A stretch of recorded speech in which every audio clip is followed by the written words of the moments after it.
Assalamualaikum warahmatullahi wabarakatuh. Perkenalkan dengan saya Renzi Rahma Cahyani dengan NIM G0024109 dari kelompok A10. Baik, pada kesempatan kali ini saya akan menjelaskan mengenai laporan anatomi blok 2.1 genito uropoetika dan reproduksi. Baik, untuk soal yang pertama mengenai jelaskan secara runtut mekanisme ereksi dan ejakulasi.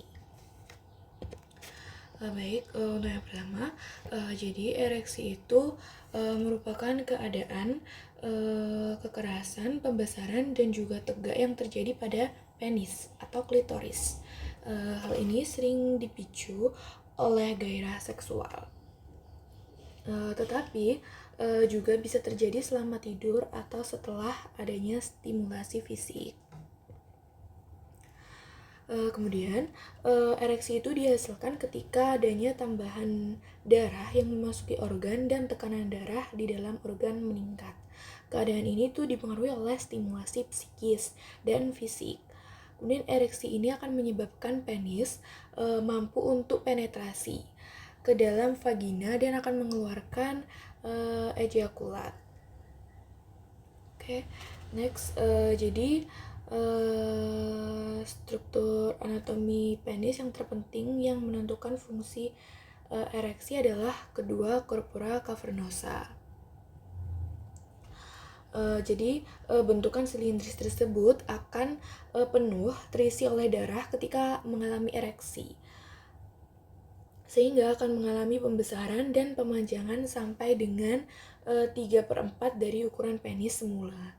Nah, masing-masing corpora cavernosa ini akan mendapatkan suplai aliran darah dari arteri iliaca interna yang merupakan cabang dari arteri iliaca communis.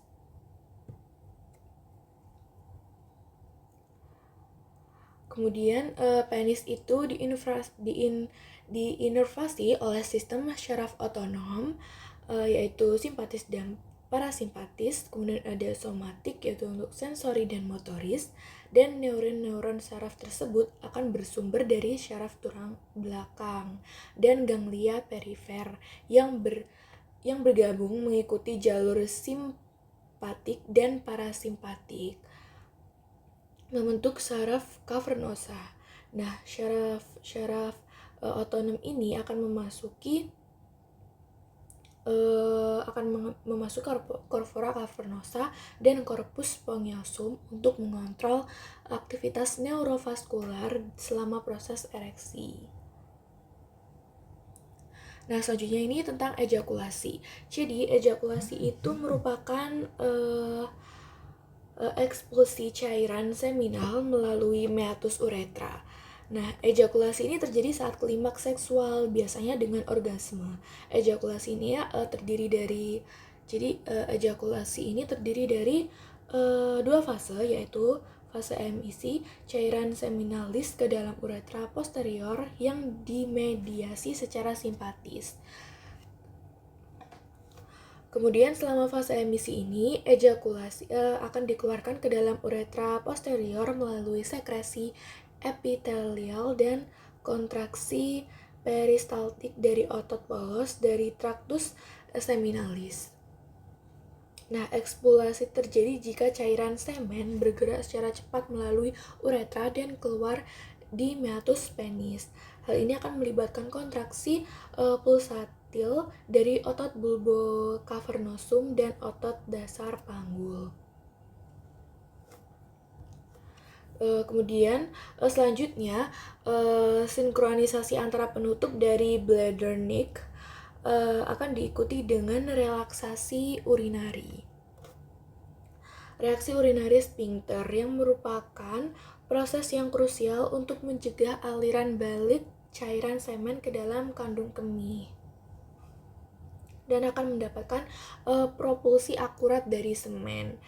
Nah, emisi dan penutupan dari bladder neck merupakan fenomena yang dikontrol oleh saraf simpatis dari segmen thoracolumbar. Nah, sementara ekspulsi dari cairan semen akan ditransmisikan oleh suatu refleks involunter dari nervus pudendus.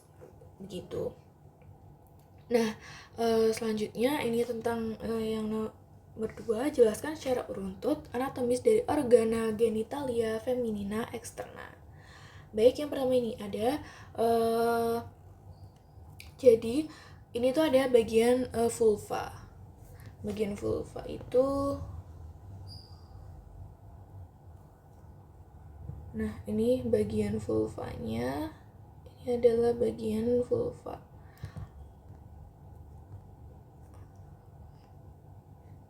Sebentar.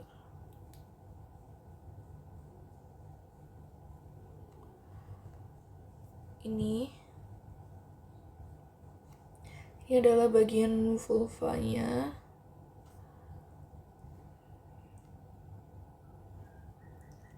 Nah, di bagian vulva ini itu merupakan berbentuk lonjong dengan ukuran panjang dari muka ke belakang. Jadi vulva itu merupakan alat kelamin luar wanita yang terdiri dari mons pubis, kemudian labia mayor, labia minor, klitoris, vestibulum, serta himen. Nah, mons pubis ya di sini nih, mons pubis itu merupakan bagian yang menonjol yang meliputi bagian depan tulang kemaluan atau simfisis pubis dan terdiri dari jaringan lemak. Karena adanya bantalan lemak, bagian ini tuh sangat berperan dalam hubungan seksual dan dapat melindungi simfisis pubis saat koitus dari trauma. Dengan meningkatnya usia, lemak bawah kulit akan berkurang termasuk di bagian mons pubis. Selain itu, rambut pubis pun akan menjadi menipis. Nah, pada orang dewasa biasanya itu ditutupi oleh rambut, dan pada laki-laki rambut kemaluan pubis sering meluas ke atas sampai umbilikus. Nah, mons pubis ini banyak mengandung minyak atau kelenjar sebasea. Oke. Nah, selanjutnya ini ada labia mayor.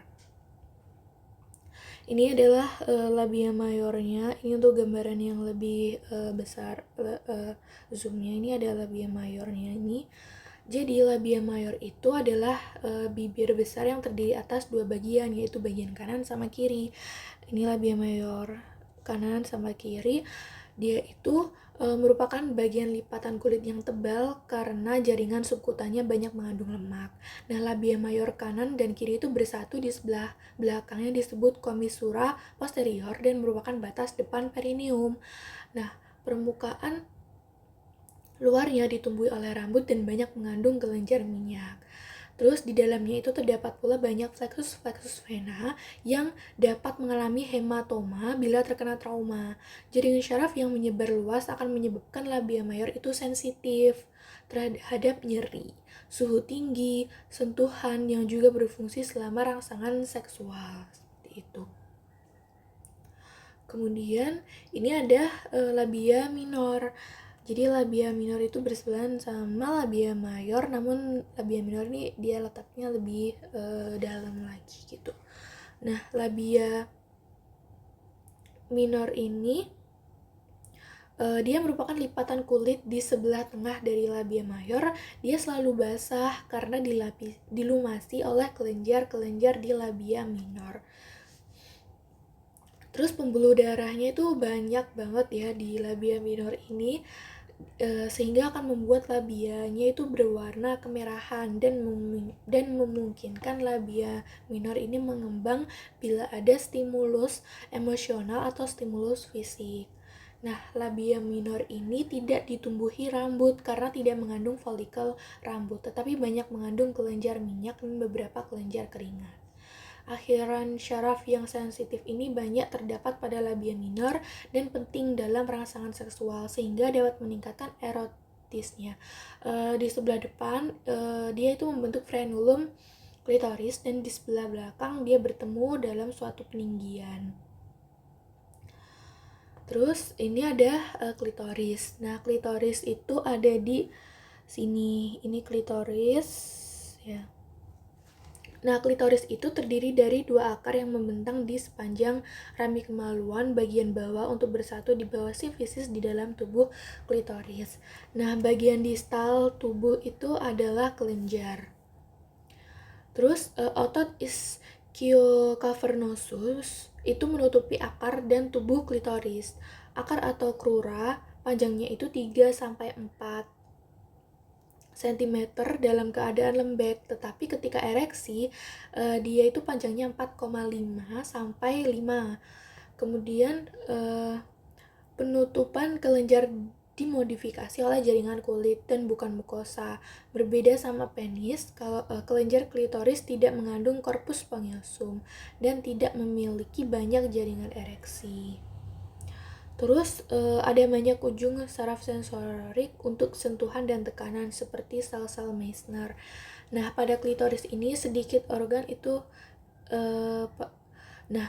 di klitoris ini memiliki 8.000 serabut syaraf 2 kali lipat dari penis. Seperti itu.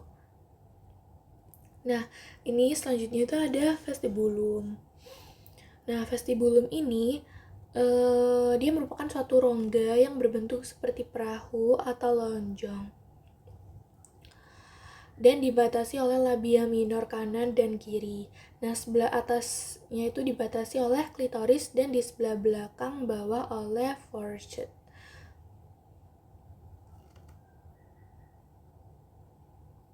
Kemudian ada 6 lubang yang bermuara ke dalam vestibulum, yaitu 1 buah orifisium uretra externum, 2 muara dari lubang muara kelenjar parauretralis, introitus vagina, dan 2 muara yang berasal dari lubang muara kelenjar Bartolini, yang terdapat di samping dan agak ke belakang dari introitus vagina. Nah, pada bagian belakang cekungan ini terdapat cekungan lagi yang disebut fossa navicularis. Kelenjar Bartolini merupakan kelenjar yang membasahi vestibulum karena akan mengeluarkan sekret mukus selama rangsangan seksual. Kemudian ini ada himen atau selaput darah. Nah, himen itu merupakan lapisan yang tipis dan menutupi sebagian besar introitus vagina.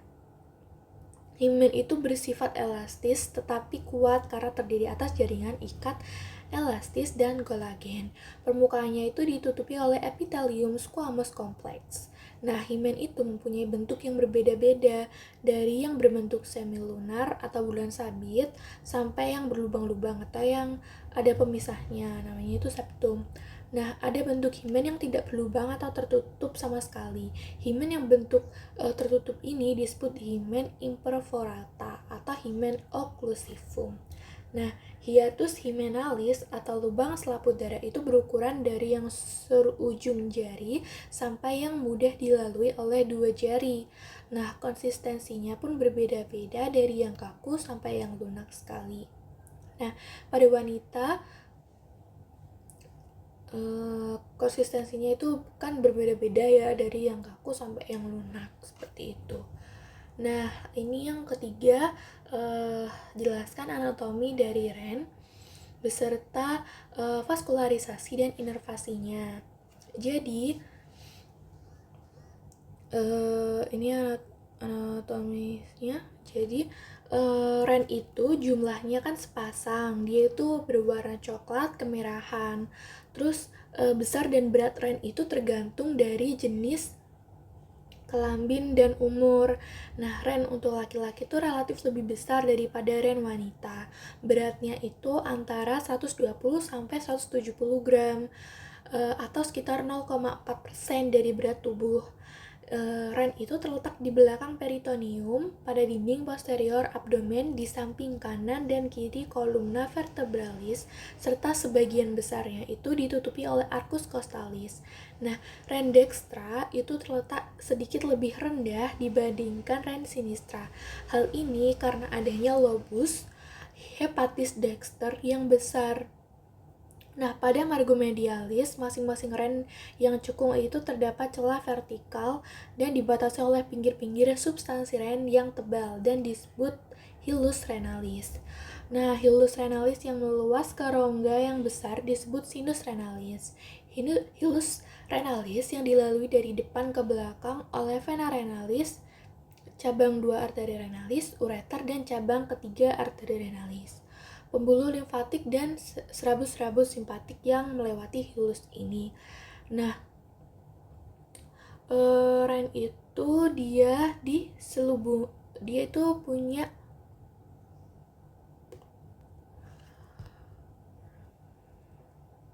Ren itu punya ini ya.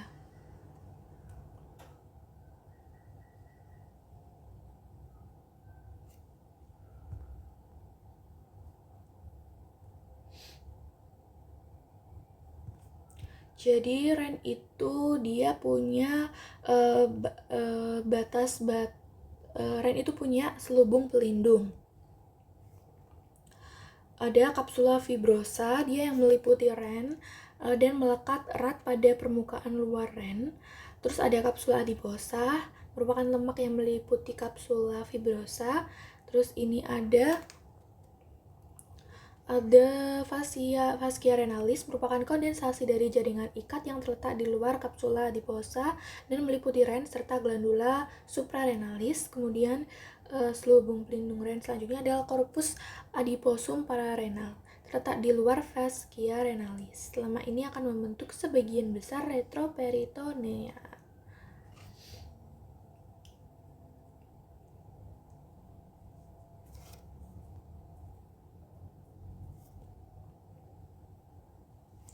Kemudian struktur dari Ren ini, Ren itu punya struktur korteks renalis di bagian luar yang berwarna coklat gelap dan medula renalis pada bagian dalam yang lebih terang. Nah, ini tuh bagian korteksnya. Bagian dalamnya ini ada medulanya. Terus medula renalis itu terdiri atas kira-kira selusin piramid medula renalis yang masing-masing tuh mempunyai basis yang menghadap ke korteks renalis dan apex. Nah, papilla renalis yang menonjol ke medial. Bagian korteks yang menonjol ke medula di antara piramis medula yang berdekatan disebut columna renalis. Bagian bergaris-garis yang membentang dari basis piramis renalis menuju ke korteks disebut radii medula res. Nah, sinus renalis merupakan ruangan di dalam hilus renalis yang berisi pelebaran ke atas dari ureter, disebut pelvis renalis. Nah, pelvis renalis terbagi menjadi 2 atau 3 calyx renalis mayor, yang masing-masing akan berjabang menjadi 2 atau 3 calyx renalis minor. Nah, setiap calyx minor akan diinvaginasi oleh apex piramis renalis yang disebut papilla renalis. Nah, kemudian ini ada batas Ren-Dexter. Batas Ren-Dexter ini ada yang anterior. Dia itu ada glandula suprarenalis, hepar, bagian kedua duodenum, dan flexura cholidextra. Kemudian batas Ren-Dexter yang posterior ada diafragma, recessus costodiaphragmaticus, ada costa 12, musculus psoas, ada musculus quadratus lumbarum, ada musculus transversus abdominus, ada nervus subcostalis, trachalus 12, ada nervus iliohypogastricus, ada nervus ilioinguinalis. Nah, ini juga ada batas Ren yang sinistra. Yang anterior itu ada glandula suprarenalis, terus ada lien, gaster, pankreas, flexura coli sinistra, dan lengkung jejunum. Kemudian yang posteriornya itu ada diafragma, recessus costodiaphragmaticus, costa 11, costa 12, musculus psoas, musculus quadratus lumborum, musculus transversus abdominis, ada nervus subcostalis, trachalus 12, dan nervus iliohypogastricus, nervus ilioinguinalis. Nah, vaskularisasinya itu di vaskularisasi Ren itu diperdari oleh arteri renalis. Nih, arteri renalis yang berasal dari aorta setinggi vertebral lumbal 2. Nah, masing-masing arteri renalis ini biasanya bercabang menjadi 5 arteri segmentalis. Setiap arteri segmentalis akan menjadi arteri lobares yang akan menuju piramis medula renalis. Nah, arteri lobaris ini akan mencabangkan 2 atau 3 arteri interlobaris yang berjalan menuju korteks di antara piramis medula renalis. Nah, pada perbatasan korteks dan medula renalis, arteri interlobaris bercabang menjadi arteri arcuate yang melengkung ke atas basis piramid renalis. Nah, arteri arcuate ini akan bercabang menjadi sejumlah arteri interlobularis yang berjalan ke atas di dalam korteks. Kemudian arteria afferent glomerulus merupakan cabang-cabang dari arteri interlobulares. Kemudian ada vena renalis yang akan keluar dari hilus dan bermuara ke vena cava inferior, seperti itu. Nah, ini untuk inervasinya, ren itu dipersyarafi oleh plexus sympathicus renalis. Rabut afferentnya akan berjalan melalui plexus renalis dan masuk ke medula spinalis melalui nervus thoracic 10, 11 dan juga 12. Baik, itu yang dapat saya sampaikan. Mohon maaf apabila ada kekurangan. Wassalamualaikum warahmatullahi wabarakatuh.